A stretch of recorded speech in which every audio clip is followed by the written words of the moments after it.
استنى تطلعش. احكي لنا عن مميزات الجامعات في ألمانيا. باهي من الحاجة الباهية اللي في ألمانيا اللي هي توفر لك مكان تنجم تترنى فيه. شو بكون في المكان هذا؟ تشوف المكان هذا كما تشوف انت على عينيك، فما هيك يعني شغلات بسيطة هما معناها، اما كلمة مفيدة. ما عندناش هما شغلات بسيطة اما ما عندناش منهم في تونس معناها، فهمت؟ فضل حاجة كيما هيك، عندك مكان تنجم تعمل فيه شو اسمه كورة، مكان تنجم تلعب فيه فوليبال، مكان تنجم تلعب فيه من غادي فوسبال، شوف من غادي مكان تنجم تلعب فيه فوسبال، مكان تنجم تجري فيه، عندك كل شيء معناها، فهمت؟ وايش في الغرف اللي هيك؟ الغرف اللي هو تنجم تلعب فما فتنس، فما يودو، فما بوكسن، فما تانسن، فما عمرك كل عملت شيء. تنسن؟ ليه ما عملتش؟ اما نعمل يا عبادي.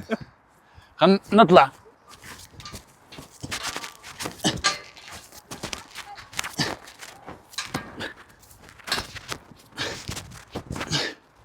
طيب اسمه تمرين الطلوع على الجبال وعش ابدا بين الغيار. طب شو نصيحتك لاي حدا حاب يجي يدرس هنا؟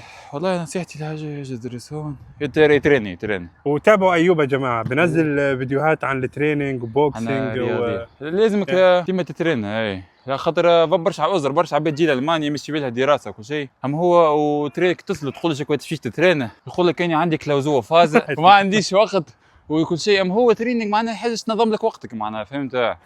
السلام عليكم.